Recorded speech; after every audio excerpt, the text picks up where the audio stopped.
Welcome to the Midlife Reinvention Podcast.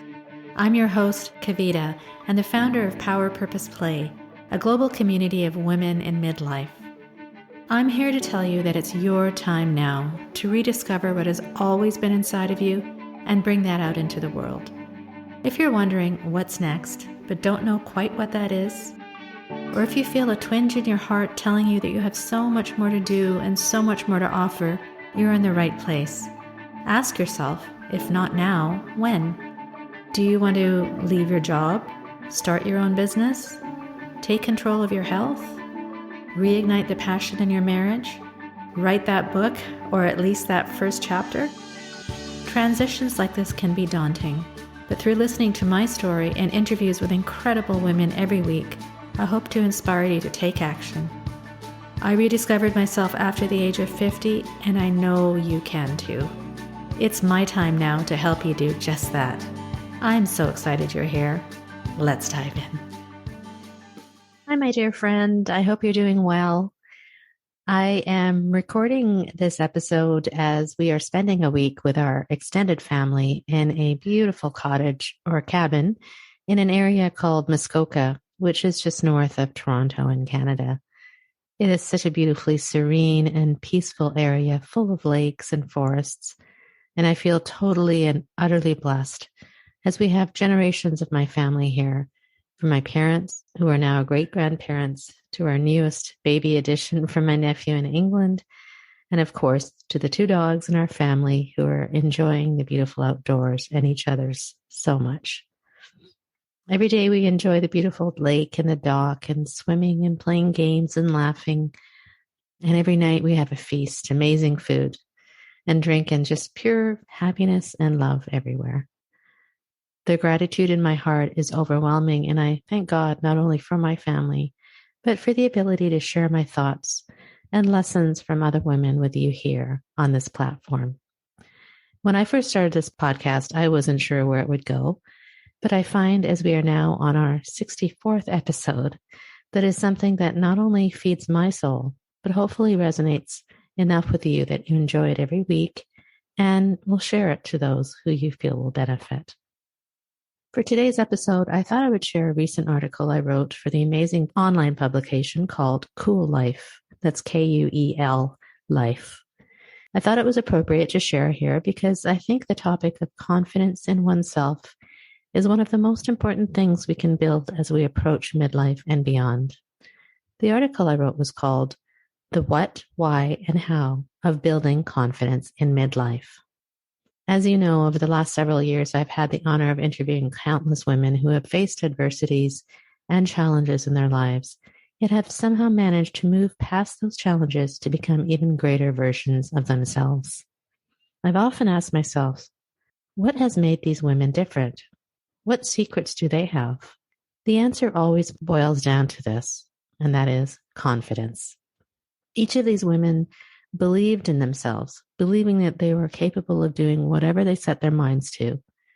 It is a deep knowing, a quiet understanding that originates from within that fuels their being. But what really is confidence? According to the Webster Dictionary, it is a feeling of self-assurance arising from the appreciation of one's own abilities and qualities. I would suggest that you go one step further and not only appreciate your own abilities or qualities, but celebrate them. You have achieved so much in your life, and now it is time to celebrate yourself. Take some time to write down a list of things or accomplishments, however big or small, that you have achieved that you are proud of. Make a list of your successes and remember that you did this. When you remember what you did to achieve these things, it will allow you to channel your self-confidence. So why is it so important to build your confidence? Without it, it is difficult to take the first step to realize your dreams or the steps that follow. You will find every excuse in the world to put it off, procrastinate, blame others or events, or lack of time or money, or any other reason for not starting. For example, it took me 3 years to move from the idea that I wanted to leave my corporate career to actually doing it. Why? Because I was afraid of pushing myself outside of my comfort zone. Consider this quote from a previous guest I had on this podcast, Dr. Carolyn Brookfield. There's a comfort zone, a growth zone, and a panic zone. The trick is to find the edge of your comfort zone into your growth zone without going into a panic zone. When we develop confidence in ourselves, we shift our mindset from a limited mindset to a growth mindset. As Tony Robbins says, the first step in building confidence is knowing why you want to achieve it. Once you know your purpose, learning how to build confidence becomes a matter of retraining your brain.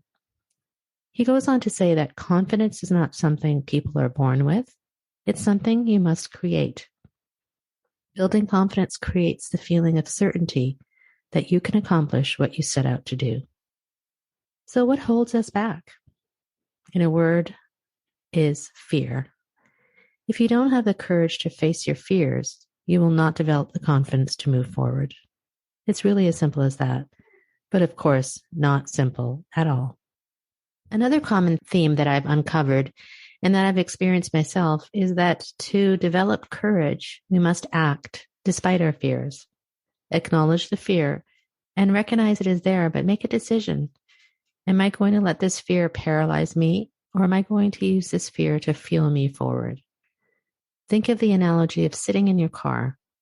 Fear can either be the brakes that stop the forward momentum of movement, or it can be the fuel with which moves you forward. It's your choice. About 6 years ago, I heard that little voice. That inner being in me kept on showing up, telling me that things needed to change. It was a deep inner knowing that things were not right as they were. Things were fine, but they weren't great. That's when I was faced with the fears that immediately arise with the prospect of change. What if I fail? What will people think? What if I actually succeed? These fears, like the brakes in the car, stopped me from moving forward for at least 3 years, until that voice inside of me grew so loud that I couldn't ignore it anymore. And that's when I decided to face my fears with courage. Once you acknowledge the fear for what it is, yet despite it, take one first step. Wow, see what happens. Your confidence develops. Slowly but surely, one step at a time, you gain the confidence to do one thing and then the next. You begin to believe in yourself more and more, and momentum builds, and you continue to do more and more until you face the next fear. Then the cycle begins all over again. So how do we develop the confidence muscle? As women, especially in midlife and beyond, we have developed certain habits that really undermine our confidence. To build our confidence muscle, it is important to pay attention to the words that we say, the thoughts that we think, and the actions that we take, or in this case, don't take. So if we talk about the words that we say, for example, as women especially, we're often programmed to play small. From when we were little children, we were often told to be seen but not heard. Not always, of course, but our upbringing in society has caused many of us to lose confidence in ourselves and our own abilities. On the other hand, if as children we were encouraged to speak up and use our words, we tend to be more confident as adults. By learning how to communicate with authority, we can begin to stand up for ourselves and gain confidence. This is really evident in some of the words that we use, for example, in our everyday conversations or in our writing. If we start to take notice of some of these undermining speech patterns or habits, we can start to eliminate them from our communication, which can help lead to more confidence. So, for example, take notes of some of the words that you may use in everyday verbal or written communication. For example, words like just, actually, and almost, as if saying things like, I just think, or I actually disagree, or I almost suggest that we do such and such, or unnecessarily apologizing. Sorry to bother you, but what about when we're saying, am I making sense? Or does that make sense? Instead, we should be saying, I look forward to hearing your thoughts. Another thing we commonly say is, how about when we say, I'm no expert, but implying that you have no authority. The other things that we may do is to hide our point of view behind a question like, does everyone feel sure about this direction? versus saying, I think this is the wrong direction. These are some of the examples of the words which ultimately can undermine your confidence. So take a note of if you've used some of these words and make a concerted effort to eliminate them from your vocabulary and see if that changes your level of confidence. The next thing are the thoughts that we think. And I referred to this earlier, and the fact that it took me almost 3 years before I left my corporate job. And that was because I was afraid of going outside of my comfort zone and trying something new. I was afraid of failing at my new venture, and I was afraid of what people would think of my decision. The reason we don't challenge ourselves or have confidence in what we do is, as mentioned, fear. And fear is a very real emotion, but often it is something that we make up in our thoughts about a future or projected outcome of something. Fear causes us to lose confidence in ourselves. But what are we really afraid of? We are afraid of the unknown, the fear of failure, fear of success, the fear of judgment and what will people say, and the fear of consequences as what will happen if. Ask yourself, what am I really afraid of? What fears do you have right now which are causing you to lose confidence?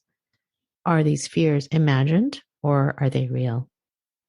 The third thing we do is the actions that we take or don't take. There really are certain things we do as women, especially, which stop us from acting and being confident in our next steps. So do you find yourself hiding behind some of these actions that I'm going to mention now? Reflect on these actions you may be taking. For example, we might think, we have to do this before that, or I have to get this one done before I can do the next thing. Or we may ask too many people, other people's opinions about a decision or action. How about making sure everything is absolutely perfect before you put it out into the world? I'm kind of, I've had that a lot before, and now I'm trying to put things out there, not completely perfect, and it's okay to do that. How about feeling like you need to be more qualified or more educated, more knowledgeable before you can do the thing? What about using other people's ideas rather than being confident in your own? And what about not telling your own story or putting yourself out there? What about not negotiating our true value? For example, whether that be for a higher salary, a promotion, or whatever you're looking for. Do any of these actions, or I would say non-actions, sound familiar to you? Ask yourself, what is the worst thing that could happen? For example, what if I did put my story out there? What's the worst thing that could happen? Instead, maybe you could ask yourself, could other people learn from my story?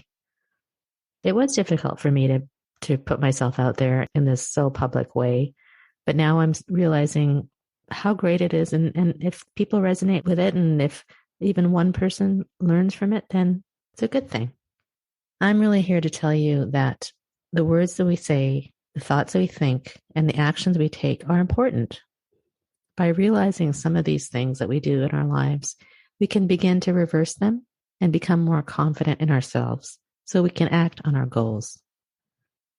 So I'm here to tell you from my own experience and from lessons from countless other women that the only way to be a better version of yourself is to believe in yourself first, to have the confidence which arises from the courage to face your fear. The cycle really starts with you. It really starts from listening and acting upon that little voice. My goal is to help you find that little voice and act upon it with confidence. Remember, you are unique, you are special, and you have got this.